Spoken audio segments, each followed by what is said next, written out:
Oh shit, we just got invaded by Sony. I think we all know what to do.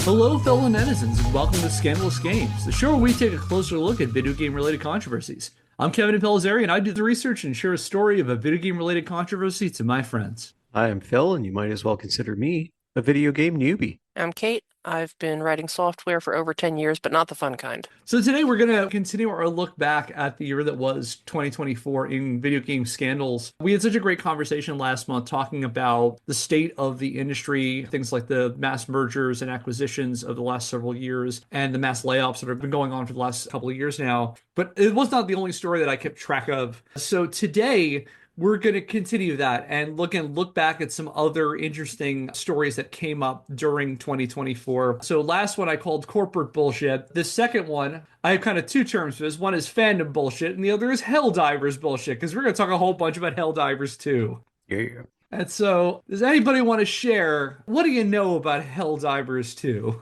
I've played a hell of a lot of Helldivers 2. It's basically like playing in Starship Troopers or playing as the Empire in Star Wars, and it's broadly a satire of living in a fascist society. And I have never played Helldivers or Helldivers 2. I am aware of it, Kevin, from your interest in it, and Phil, yours as well. Yeah, we talked about this in our last episode, that, yeah, for at least two of us, Helldivers was a good part of our 2024. For the uninitiated, developed by Arrowhead Game Studios and released for the PS5 and Steam on February the 8th, 2024, Helldivers 2 is a sci-fi themed online-only third-person shooter where players assume the role of brutal stormtroopers on a warpath of galactic conquest.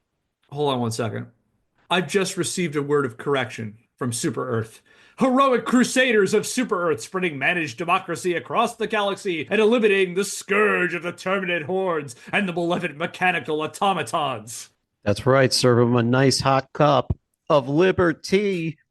Freedom never sleeps. So gameplay-wise, Helldivers 2 involves going on time missions on hostile planets with between 1 and 4 troops known as Helldivers, these stormtroopers who do these ground missions. And to achieve their goals, players communicate either on chat or through in-game commands and call in stratagems, which they enter through different button combinations. This include bringing in weapons, support equipment, and precision bombing runs to all help in their heroic quests for freedom and managed democracy. The game quickly gained massive popularity for its equal parts chaotic cooperative multiplayer, its over-the-top humor heavily inspired by Paul Verhoeven's 1997 adaptation of Starship Troopers, and its developing lore driven in many respects by the fans, and fans kind of creating the story as they go along of their experiences in the trenches fighting the bugs and the bots. Following its launch, according to SteamDB, it reached a peak Steam player count of nearly 460,000 players who rallied together to end the tyranny of the bots and the bugs and bring freedom and peace, one quasar cannon blast and hell bomb at a time. This was a big deal. It kind of was a big breakout success. I had never heard of the first Helldivers until Helldivers 2 came out. So it was kind of just like one of those breakaway, like all-out successes that came out in early 2024. And there were a lot of people who were playing this game, myself included, and I know Phil too. Yeah, it's as far as co-op games, it's one of the great co-op games I've ever played. And there was just a ton of grassroots stuff about the game. People were just sort of talking about it. And I was like, what is this game everybody's talking about? I guess I got to go play it, even though I haven't seen any ads for it. And I don't really know what's going on in it. Yeah, that was my experience with it too. It was like largely hyped through word of mouth. And I can't remember a game of recent memory that I can think of that was driven by that kind of like fan-driven hype. Like the stories about like Malevolent Creek and things like that. Like that, as far as I can tell, came from the fans. And on top of that, the fact that the game, unlike many cooperative multiplayer shooters of its kind, has friendly fire turned on. And so there's a level of chaos in any encounter where at any point you can, accidentally like nail someone with a grenade or a hell bomb or have them get in the way of your laser pack and just incinerate them. And so much of the early fun of this game was how chaotic it was. And a lot of unintentional comedy built from this game. It's a very funny game. It's a good satire. Oh, Elford's here. Elford, how you doing? Hello, hello. Sorry for the delay. I was not expecting to be in town, and due to some sick children, I suddenly have. I'm here. I am glad to be here, man. All right, hope they're feeling better. Yeah, this is a nice surprise. We're glad to have you jump in, Elford. We were just talking about Helldivers. Great game. Have you played much of it? It's been a few months, but I was playing it pretty heavily for a while. Yes. Yeah, we were just talking a bit about how Helldivers was kind of this like sudden breakout success that was driven a lot by fan hype. What level did you end up on Phil? 150. Wow, I'm nowhere close to that. I'm 25 right now. I haven't played in months. I've run a lot of those eradicate missions where it's hell on earth for about 4 minutes. What about you, Alfred? It's been a few months. I think I was probably around level 14 or 15 when I got busy again. But I was playing there pretty heavily for a while. It's just a lot of fun. Yeah, I was going great guns for a bit. I think I got my PS5 in like March and was playing a bunch after that and played it up until the summer. And then when College Football 25, I started playing more of that and a bunch of the remake of Demon Souls. So yeah, there were a lot of people like that. It was one of the big phenomenons of 2024. And however, that was all good times, but all was not well in this righteous crusade to spread managed democracy. For on May the 2nd, 2024, Sony posted an announcement on Steam that PC players would soon be required to create and link a PSN account to Steam in order to continue to play Helldivers 2, giving a deadline of May the 6th for new players and June the 4th for existing players. According to an announcement, this had been the plan for Helldivers 2 all along, but had been temporarily shelved given the game's higher than anticipated success. And Arrowhead representatives later revealed the controversial decision had been brought down on high from Sony. Now, for divers playing on console, this was no big deal, since they were already playing using a PSN account. However, this news sent shockwaves through the Steam player community. Reading comments from the time, there were plenty of reasons for Steam users to get upset over the change. For example, some didn't want to add an account for a system they didn't have just to play one game. Others didn't want to send over personal data to yet another major corporation, to say nothing of one that has been the victim of major hacks in the past, including an infamous 2011 hack that compromised over 77 million accounts and shut down the PSN for over 3 weeks. And as an aside, that will be a future episode at some point. And as of this recording, I don't know if this is still the case, the PSN is down. Like right now, I think. Yeah, since last night, I'm pretty shocked by that. Yeah, I was playing a little bit of Spider-Man 2 this morning, and I just wanted to check my trophies, and I couldn't access my trophies. And when I did a network test, the PSN was down, and apparently I saw a Eurogamer post on Blue Sky about an hour or two ago that this is still an issue. Yeah, that's a shame because a new War Bond just came out on Thursday. So there were a lot of people who were probably going to log on and play. So this is kind of a disaster. Yeah, thanks, Sony. More thanks, Sony, with this story here. To make matters worse, in addition to the other stuff, the security concerns, the fact, again, it's a pretty big ask to have to get a whole account for a system that you don't have just to play one game. And to make matters worse, some players noted there are numerous countries where the PSN straight up isn't available, meaning some divers could not create a PlayStation account even if they wanted to. And further confirming their fears, Sony, in anticipation of the new policy, delisted Helldivers 2 from Steam in 177 regions. So it's very possible there could be people that just could not play the game anymore. And this understandably pissed off a lot of people. And a bunch of folks upset with the decision decided they would stop playing entirely. However, others resolved to take the fight to the enemy.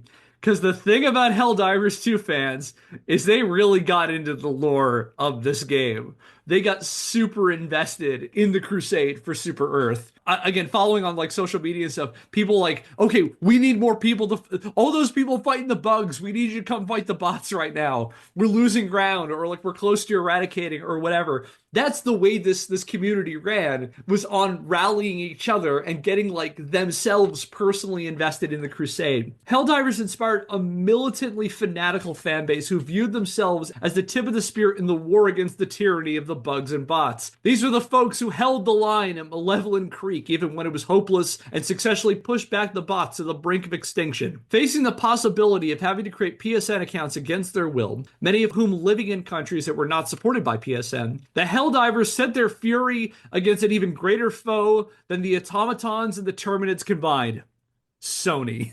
And Steam gamers, upset with Sony's decision, struck back the only way they could, by tanking the game's review score. Thus began a massive Steam review bombing wave to rival the heaviest Eagle One assaults. On May the 2nd, 2024 alone, The game attracted over 200,000 negative reviews, driving down the game's average on Steam to overwhelmingly negative. So they just rushed to Steam and just sort of mass review bombing this game. I remember this. This was I was shocked because I was a primarily PSN first user. One of the nice things about the Steam accounts is you can change your name at will. You can just sign on and randomly change your handle, but if you're playing exclusively with the PlayStation Network, then you're locked into whatever your PSN name is. So I personally was looking forward to this hookup. I was like, oh, this is going to avail me of something, but everybody else was not. I just want to make sure I'm clear about something. Did Steam already start selling the game before this, or is this before the game is being released on Steam? So the game was released on Steam and on PlayStation when it launches. And so people could play it at launch. And apparently the plan was eventually that they were going to have it so that people had to have a PSN account linked to their Steam so that they could play it. And then the game just broke out. Like it went viral. It exploded in its player base. And so they held that off, I think, until things kind of settled out. And then Sony came back and it says, well, we need to ruin this somehow. So these cats on Steam were playing the game, having fun, and then they're told that they've got to make this change is about to occur and they've got to comply. Yes. Okay. Yeah, so basically it was like, okay, we have to do this now. And like, again, people had really understandable reasons for being resistant to this. It wasn't that this kind of came out of nowhere in the sense of like people's backlash to it. People had, I think, justifiable reasons to be upset about this. And a lot of gamers have learned that kind of the easiest way to make themselves heard is to they can't necessarily hit the game developers in the wallet because most of these times they've already bought the game, but they can hit them in the Metascore. The other thing I think is that I think video gaming had unique compared to other forms of media, and I know this has changed more, is that I feel like for a long time there's always been this sense that video gamers have kind of like a direct access line to the makers of the game, which especially during social media. So like people can like, send messages directly to, their social media accounts expressing their direct displeasure if they find, for example, people who are like developers. And some of these are people who are executives, and some of these people are like QA people or whatever working on the game. They don't have any say over that. But yeah, people also started inundating Arrowhead with complaints, sharing their dismay with the company over social media, and the backlash inspired studio head Johan Pillestad to post on Twitter on May the 3rd, quote, "Ouch, right in the review score. Well, I guess it's warranted. Sorry everyone for how this all transpired. I hope we'll make it up and regain the trust by providing a continued great game experience. I just want to make great games," end quote. I know that you didn't play very much of Helldivers, Kate. Any thoughts on this whole thing as it's going as an outsider? I haven't played any Helldivers.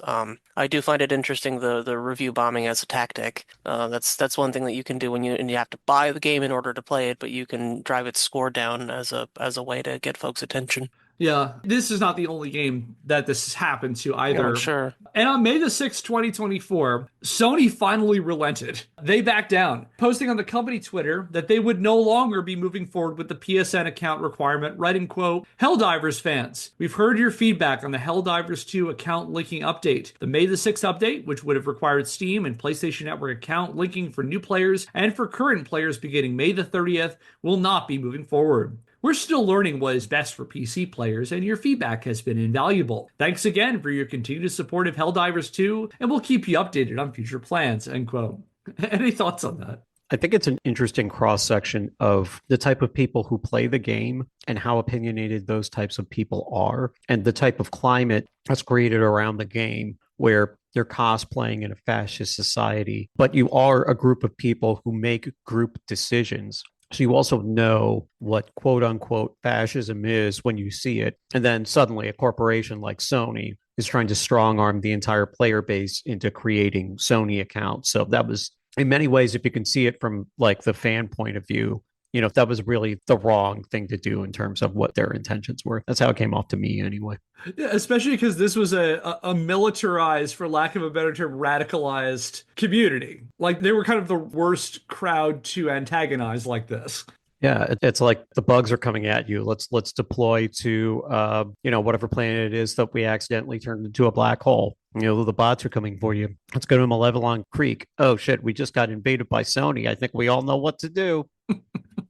Yeah, it is also kind of a message in like direct action works. Because like what happened is, and maybe people take things from this lesson that maybe are relevant outside of the Helldivers community, and think about the ways that when groups get angry and groups get organized and groups effectively take them to the management, that if enough people do that, they then have to respond to that. I'm not saying anything else beyond that, but something to chew on, I think, with this whole episode. And with the announcement, players rejoiced and the review bombing ceased. It was an epic victory worthy of commemoration through song, or perhaps some sick in-game merch. And an image started circulating online of a diver wearing a cape bearing the red and blue lines representing the positive and negative Steam scores before, during, and after the review bombing. Have any of you seen this? I've seen the mock-ups of it, and I think it's supposed to look like blood trickling down the back of a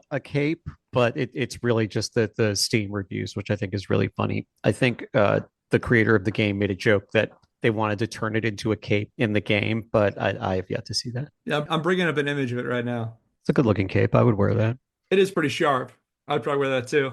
And so these are the reviews? So this set of lines, for the benefit of our listeners, we've got a horizontal white line going through it and a series of 4 vertical lines that intersect with the horizontal line. And they have small blue tips and then one relatively high blue tip at the end and a bunch of really low red tips. These represent the numbers of people who were giving positive or negative Steam reviews on a given day. And so this represents, these long red lines represent the review bombing. Interesting. And Phil has shared a timeline of the review scores, is roughly what it looks like. So yeah, so that's the thing it's satirizing. That's what the actual UI of the review chart looks like. So you can picture them just taking that and slapping it on the back of a cape. How that would be a little bit of a jibe at Sony. Yeah, the design also looked pretty cool for it. The colors worked, the whole layout worked really well. And yeah, so Arrowhead representatives, they expressed support for the cape design. However, they've offered I don't think any definitive plans to do it, and they've offered no timeline would have come out. As far as I know, as of this recording, it has not come out. If I were to guess, it's probably not. I think if it was going to come out, it would come out already. I think of like the cape they made after Malevolent Creek was liberated. It was also not the only fan backlash Helldivers II weathered in 2024. On August the 6th, Arrowhead released the Escalation of Freedom update. Do you all remember this? Oh, I do. That was a major escalation of freedom. Were you around for the Escalation of Freedom patch, Elford? I don't think so. I don't remember. So the big thing to know about the Escalation of Freedom update, it came out on August the 6th, 2024, and fans were upset, particularly because there were a bunch of very notable nerfs of some weapons. For example, the patch decreased the max number of magazines for the Breaker Incendiary shotgun, and it adjusted flame behavior in the flamethrower, so making the flamethrower less effective. And these nerfs on the weapons outraged a whole bunch of the community, and they went back to Steam for another precision review bombing raid. What were the weapons that were nerfed? Let me take a look. I don't have a full list of them. I can bring one up. I think it was a fire damage. And there was a lot of, like, for context, there were not a lot of like viable weapons in the game. There were some that were clearly better than others. And, every time there was an exploit in one of the weapons that made it meta, everybody would start using it. And then the creators would go and nerf that to try to force people to use some of the other weapons. But instead of that making all of the weapons viable, the player base was just like, well, now none of these weapons are fun. That kept happening for months and months until they started increasing the performance of all of these weapons. It was a really frustrating time. Yeah, I don't think I was on board by then, but I kind of heard a bunch of this. So here are the two big ones. This is from a August the 12th, 2024 Game Rant article on it that's titled Helldivers II's Escalation of Freedom Update Controversy Explained. This is by Anthony Bussing. The two biggest sticking points in the community were the nerfs that they made to the Breaker Incendiary and the Flam 40 flamethrower. So for the Incendiary, they decreased the number of magazines from 6 to 4. Which is that's a pretty big decrease in the amount of ammunition you can carry, especially because ammo is so precious in Helldivers, where like this is one of those few games where with other shooters it's usually like you fire a couple shots and you quickly reload. In Helldivers you're disincentivized from that because you only have a limited amount of magazines, and if you reload you lose all the remaining ones. So in that game you're incentivized to use up a magazine before you load a new one. And many of the game's weapons that are stratagem based, where they drop in a stratagem, usually you only find a limited amount of ammunition sometimes. And so you might have that weapon might not be viable for a bunch of the rest of the dive. And so decreasing from 6 to 4, that's a pretty big drop off. And for the flamethrower, it was they adjusted the flame effects to work more realistically. So I guess they in some ways adjusting the power of the realistically in this science fiction game we're fighting alien bugs and robots in space. Kevin, can I add a little bit more like gameplay context to Yes, the please. nerf? Absolutely, yeah. So there was a major offensive happening on the bug front, and there was one bug planet where, if you can read between the lines, the bugs are not the enemy, we're the enemy. The bugs are just trying to survive, but we just keep calling them evil so that you can get more and more Helldivers to fight them. And there was this one planet which they were trying to protect, but like the fascist rhetoric around it was just like this was a planet of tyranny. So our objective was to drill a hole towards the center of the planet and to drop a nuke in it. And this was the purpose of every single mission on this planet. So you can imagine that if this is a very important planet to them, the bugs are going to put up a fierce resistance. And we thought it was fierce, but it turns out that was all caused by a bug where the moment you started the drill, all of the enemies that you would face over the course of the mission would suddenly at one time just rise up out of the ground, and you have to fight all of them all at once while trying to keep the drill going and then drop a nuclear warhead. So this is the fiercest fighting I have ever seen in this game. And it was all I can do. I don't know if you've seen any of the clips. You see me bob and weave. So the only thing that we had to try to beat back these bugs was a flamethrower. And friendly fire is a big thing in this game. And there was no flame resistant armor at this point. It's really easy to light yourself and your teammates on fire with this flamethrower, but you're all in this pit. And the flamethrower is like the only thing you could do to try to, like, if I'm the guy who's trying to keep most of the bugs at bay or give people some breathing room while they're trying to operate the drill, because that was usually my job, the flamethrower is the only thing. You have to be so careful with it. And then they nerfed it. So there's already this defect with the game where you face like all of the combatants at once. And then they removed the flamethrower. And then they removed half of the clips you have in the incendiary shotgun. And it was just kind of laughable. I was playing with I made it out of this mission with some of the highest level players I'd ever played with in the game once.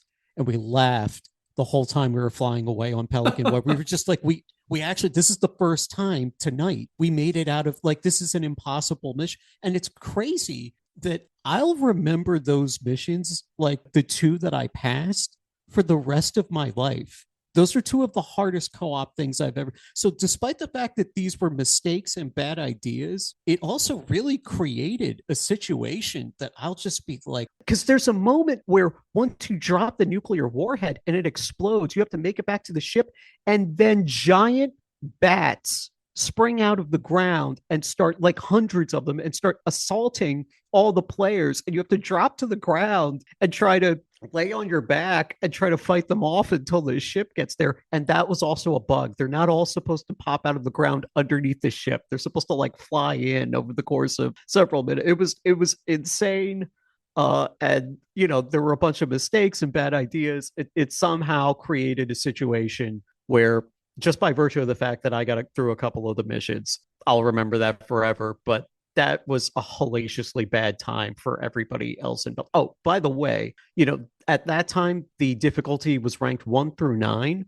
Because of this defect, the difficulty was the same in all 1 through 9 levels. So you would try to do this on the trivial setting and everybody would die. You'd just be like, how are we going to do this? Were there earlier missions like that? I don't think I was part of this. I think I was out by the nerf, but like I remember there being missions where you had to do, and I never played as high level as you did, but where you had to drop drills in, and when you put the drills in, you have all of these flying things would like descend upon you. Yes. Is that like an extension of that, or was this the same? No, or am I thinking of the same mission? That's the exact same mission. Okay, yeah, I did this too, and like it was crazy how chaotic things would get. And again, this is me playing on probably a lower level. I never got further than like 5 in terms of difficulty, like mid-level stuff. But yeah, it's I can see why, and I appreciate that context of why those weapons in particular would have been important to keep. And your thought about like this kind of unintentionally created this memorable thing. There is a long history of like games where things were effectively bugs or things that they didn't plan for end up becoming gameplay features. One of the most notable of these is the development of combos in Street Fighter. So Street Fighter 2 didn't have natively combo systems, but the way that the attack animations were set up, you could begin an attack and then cancel and chain attacks that way. And this was an unintentional design thing, but fans of those games got so into that, and that's how kind of the early 1990s fighting games scene developed, that they became a key gameplay mechanic going forward. And now we think of like games like Street Fighter and like, Marvel vs. Capcom and those as being heavily combo based, and they kind of came out of this unintentional thing. So that's where my mind went when he mentioned that. It's interesting, having been exposed to the Souls games thanks to the people in this podcast, I start to understand like how difficulty is something that people really gravitate towards, and intentionally or unintentionally, this player base really gravitates towards like the tougher things are, the more they get into it. So you can see how Sony picked the wrong battle when they tried to force people to do that with this group of people. Yeah, they picked one of the worst communities to do this for. They were already involved in what they were interpreting as a righteous crusade against an invading army, and Sony just gave them another enemy to point to. All right, so that's pretty much wraps this stuff on Helldivers. Any other last thoughts before we move to our next topic? Yeah, does anybody want to play Helldivers later? Kate? Sure. Yeah, all right. It's going to depend if they get the PSN back on. Well, I guess that's true. I'm looking this up right now. Again, Thrill as Kevin Googles in real time. This hopefully won't matter by the time this episode drops, but is the PSN network down? I don't think it's up yet. I saw Sony's thing on their status where it's got like, some services are experiencing issues, namely all of them on their status. You know what's funny? I bet there'll be some in-game lore. The people who make the game like to make light of things like this. They'll say that there was some kind of hack of the system by the Illuminates, and they took over the systems, and none of the Helldivers could deploy. And when we log in, like the Illuminates will taken over half the map, something like that. And it's like, well, good luck. By the way, we gave you a bunch of weapons where it's now even easier to blow yourself up. Like there's no safety on it. If you charge it too long, it'll just explode. So good luck with that. Enjoy. All right, we'll move on to our next topic. I have 2 of them. We'll see how many of them we go through. All right, this next section on our review of 2024, I'm calling Luigi's Grab Bag. Because the end of 2024 suddenly became the year of Mario's brother, all thanks to a dude named Luigi Mangione. Do you all know who this is? That's the guy that shot the CEO in New York, right? Allegedly, yes. I mean, allegedly shot the CEO in New York. I didn't see nothing. Listen, I'm pretty sure Luigi was on a dive with us at that exact time. He was the one holding the flamethrower, as far as I know. He was, but he spent the whole time talking about how he killed the CEO. So, Was he the guy that wouldn't stick with the group, kept wanting to do his own thing? I know, he kept going off. Yeah, what's up with that? These Lone Ranger types. I hate those players.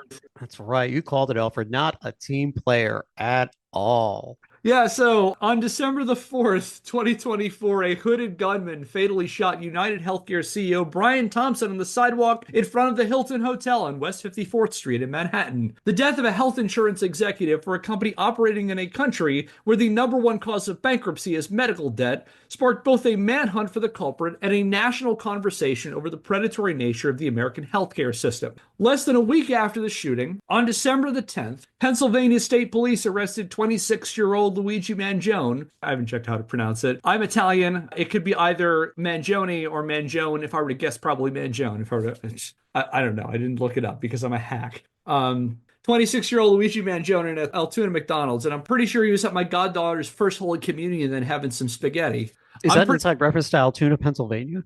No, that was just that's an Italian reference. Oh, okay. We had it at the local Hook and Ladder with my Uncle Tullio. I hope I'm not stepping on part of the update you're going to give, but like when he was caught with the murder weapon. He was caught with all of the clothing he was wearing.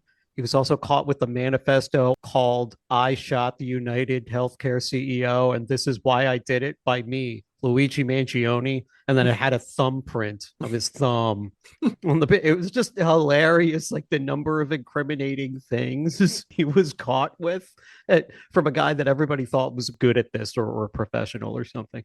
Yeah, didn't even like a pick up Monopoly money in there too. There was a bit of performance art to it. Yeah. Yeah. That all read to me like someone who knew they were going to get caught and set up all this stuff that like they're going to catch me with this stuff. What was it that Ricky and Morty joke where it's like fast crime or something? It's like, oh, I shot this guy. Here's the gun. Here's my confession. Thank you very much.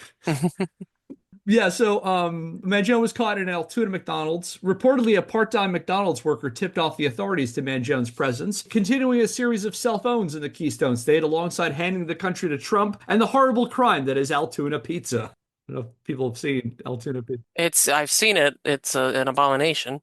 Hold on, I'm bringing up a picture from Wikipedia just so you can see what we're talking about here. Look at this shit. Oh, God. What is that? I think, what is it, French bread and tomato sauce and green peppers, and they specifically put the yellow processed cheese slices that you might put in like a grilled cheese or something on top. Kate, I don't know. I don't know any French people who would eat that. I think that they're kind of taking all these things and ruining all of them. Yeah, so everything Altoona touches is ruined.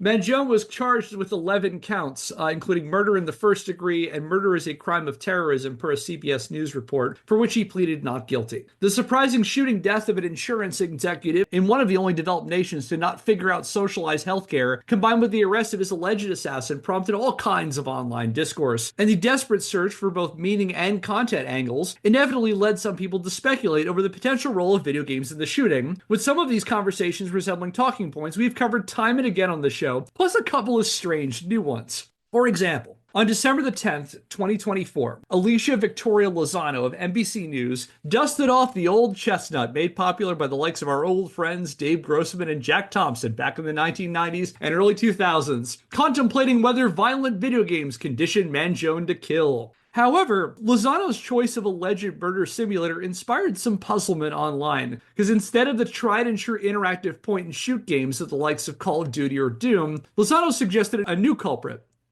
Among Us. Yeah, but the point of Among Us is to kill someone and get away with it. Like, clearly he didn't learn anything from that game. So I don't know how it could be the culprit. Yeah, what do we think about this? Maybe we should start with a simpler question. Is anyone here familiar with Among Us? Want to walk us through what this game is? Among Us is a social deduction game. It's a game that's an app or a video game in which multiple people using different devices are little people on a spaceship. And you go room to room, looking at each other. And I think in the base game, one person is what they call an imposter, which is a killer. And that person has the ability to kill people. And their goal is to try to kill someone without anybody noticing and kind of blend back in by walking room to room. And after somebody is killed, everybody gets pulled into a situation where they expose that someone was killed. And then you have to vote who you think is the imposter. And whoever gets the most votes gets tossed out the airlock. Yeah, that's basically, yeah. So for anyone who hasn't heard of Among Us, I hope that rock you were living under for the last 4 or 5 years was comfortable. In seriousness, Among Us, as Alfred said, it's a multiplayer-based social deduction game developed by Innersloth and first released on mobile on June the 15th, 2018. Conceptually, Among Us is Werewolf meets John Carpenter's The Thing, seasoned with a sprinkling of WarioWare. In it, between 4 and 15 players on separate devices assume the role of crew members aboard a spaceship. While aboard, they must complete mundane tasks to keep the ship running in the form of little mini-games. However, one or several Among Us are actually monstrous imposters masquerading as crew members who are bent on sabotaging the ship and killing its crew in various cartoonishly violent ways. At any point, a crew member or the imposter can call a meeting where the players vote on whom they think is actually a monster in disguise and summarily dump that person out into space through the airlock. The crew members win if they weed out the imposters, while the imposters win if they kill enough of the crew members. Based on Steam reviews and statistics, for roughly its first 2 years, Among Us was an obscure, albeit well-received title. According to Steam charts, which track Steam player data, Among Us averaged about 117.6 players on the platform in January 2020, with a peak player base of 271. However, beginning in late 2020, the social deduction game you played over chat suddenly exploded in popularity. Gee, I wonder what helped contribute to that. Growing in leaps and bounds until September 2020, when it achieved a concurrent player base of 372,646 users on Steam alone. That doesn't count mobile or other platforms, so it is definitely much higher. And by the end of the year, the game attracted over 300 million users across all platforms. So I asked the group, were any of you those 300 million users? Did anybody play Among Us? Yep, probably in the same game nights that we would wrap things up with some Jackbox as well. I think the last time I played Among Us, it was with the people in this pod, and Kevin and Elford inexplicably got mashed up as the two murderers, and they killed everybody. All right, Luigi, take notes. Take notes. Yeah, I distinctly remember playing the handful of times I played Among Us. I remember playing with a bunch of our other friends, and I think it was the first time I was ever the imposter, and I had no chill, and I ran up to another player and just killed them in front of another one, at which point the person who witnessed it just called a meeting and just looked at me and was like, come on, own up. And we went back and forth, like, well, I don't know what you're talking about. I didn't see nothing for a couple of back. Like, I was absolutely caught red-handed. I'm the worst person for this kind of game. So, like, I was caught immediately. And then I also remember, because I taught a youth program at the time, and we did a game of Among Us, and because my kids were really into it, my high school kids were really into it, and they played all on their phone. I didn't like the interface on mobile, maybe just because I'm getting old. So I bought it on Steam for $5. And I told my kids that I got that, and everyone was like, Mr. Kevin's bougie. And I think I booted up for that session and never played it again on Steam. So it enjoyed a resurgence when it Came to light that the murderer played Among Us. So let's talk about that. So yeah, hundreds of millions of people, including the folks of us on this chat right now. And I guess one of those literal hundreds of millions of players was Luigi Mangione. Following his arrest, one of his former classmates at the University of Pennsylvania, because of course he was a fucking Penn guy. He was a Penn Cop Sci major. Really? I think he was. I think he was a Yeah, he was. That's what I heard as well. Wow. Yeah, no, I mean, what I'm hearing is that he's a bright young man with a good education and a promising future. Let's not let one mistake ruin his life. I wonder if he's an Eagles or a Chiefs fan, though. Anybody checking on Luigi in prison? Who you got this Sunday? Let's see, Altoona, Pennsylvania. He could be a Giants fan if he's that far north in the state, but he also might have grown up at the same time, around the same age as Saquon Barkley was growing up in Allentown.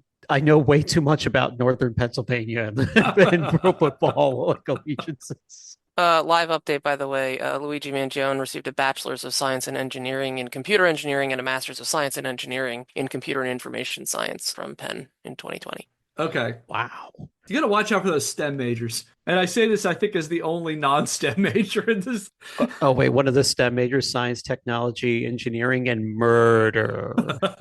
All right, so yeah, this person for NBC News interviewed this just random dude who knew Mangione at Penn, who was on Discord with him and I guess played Among Us with him at one point, and told Lozano that he had shared a Discord server with Mangione and commented about the surprising coincidence of playing Among Us with a guy who allegedly went on to commit a real murder, explaining, quote, I just found it extremely ironic that, we were in this game and there could actually be a true killer among us, end quote. And I mean, referring back to those player numbers I mentioned a minute ago and the breakaway viral success of Among Us during the height of the lockdown, I'd honestly be more shocked if Mangione wasn't playing Among Us because almost literally everyone was playing at some point. Again, I feel like that's like the same way of saying, wow, this guy, he put on pants and then he went off to murder someone. Really, really makes you think. I heard the previous week he was drinking a La Croix. Do you think La Croix does that to people? Oh, we have to look into this. Joe Lieberman, get on this. Oh, wait. That might not go in the episode. Where's Jack Thompson? When do you need him? I'm honestly stunned that Dave Grossman didn't put out an article about this, but because that is the kind of vigorous research that's right within his wheelhouse. But what's interesting, I think, about this, maybe you were going to get into it, is how in the right wing, left wing, polarized archetypes as far as public voices in this country, people's reactions did not necessarily break down along those lines.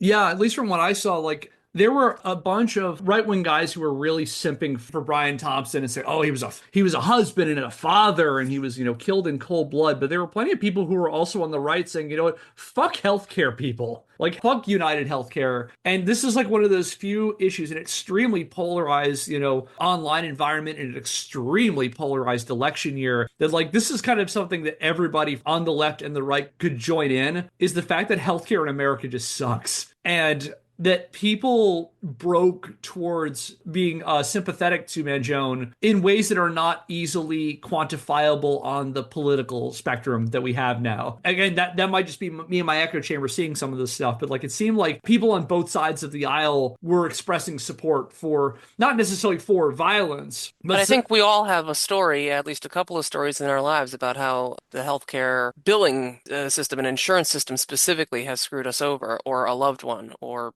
the person, I'm sure we all have stories of massive frustration. I know I do. Kevin, I know you do. I'm sure we all do. And it's not about, oh, healthcare in the US is bad. That's not the case. It's the fact that it's the way that insurance does not treat people, and what you are and are not qualified for, the way that you have to finance surgeries, and you have to choose between life-saving medication and a roof over your head. And we could go on and on.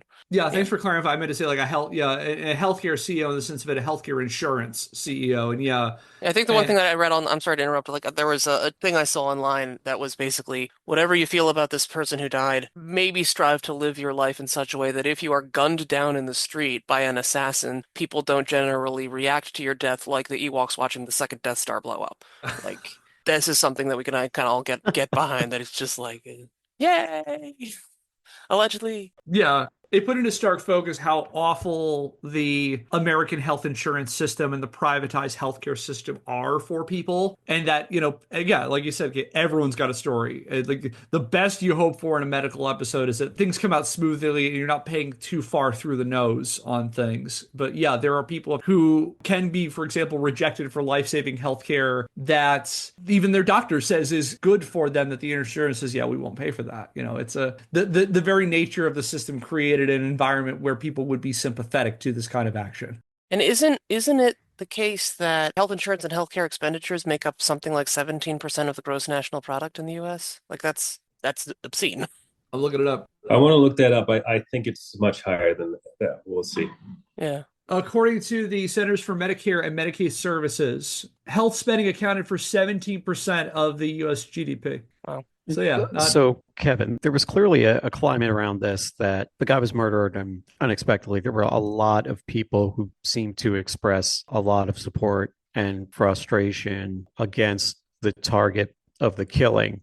And one of the knee-jerk reactions was to blame video games. And maybe it didn't get as much traction as it used to, but it still did get some traction. So let me ask you, as the video game historian, why does that still get play now? That's a good question. I think in this situation, that article dropped the day that Mangione was arrested. And so much of our media atmosphere right now is so reliant on viral content. I would not be stunned if this article was just put out, the impetus behind it it's a pot boiler, it's a conversation piece, it'll drive engagement. The cynic in me says something like that. It was put out by a respected news play, NBC News put this out. And so at this point, historically, the violent video games cause harm thing is pretty much roundly dismissed for the most part. It does come up every once in a while, though. For example, it's still a pretty popular talking point among the right. I would argue largely as a distraction for gun control. For gun regulation. Basically, every so often when a mass shooting, for example, when a mass shooting comes out, there'll always be a couple of notable conservative politicians, people like, Donald Trump, people like Ted Cruz, have come out and said, well, it's really the violent video games that are doing this. And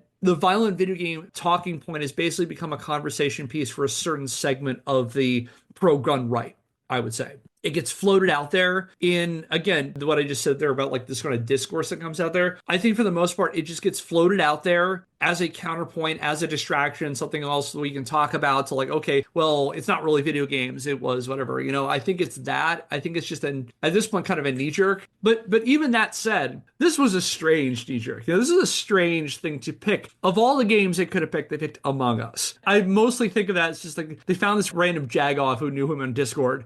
It's like, oh yeah, I played Among Us with this guy. And I think that's where it started. And I will say, In any case, as is ironically fitting for this game, gamers and journalists in both the mainstream media and the gaming press felt that Lozano's take was a bit sus. And the alleged link between the shooting and Among Us inspired its fair share of pushback and online ridicule. As Chris Plant admonished in an opinion piece for Polygon, quote, "This is a short, sincere reminder to reporters unfamiliar with gaming to learn about the medium before they report on it, the same way they would attempt to research the particulars of their subject before publishing a story, whether it's a foreign war, a scientific breakthrough, or the behind-the-scenes drama of City Hall. A reporter can't be expected to be an expert in everything they cover. They can be expected to speak with experts and learn from them," end quote. Meanwhile, Paul Tassi of Forbes added, quote, "Everyone is trying to parse how Mangione, a highly successful student without any sort of criminal record, could have transformed into someone allegedly assassinating the CEO of a major healthcare company on the streets of New York. But any implication that video games are involved as a motivator is as ridiculous as it always was," end quote. And again, if people want to learn more about the evolution of violent video games as a political issue, as a subject of research, I encourage you to check out our previous episode on violent video game research. And check out our episodes on Dave Grossman as well to see the kinds of people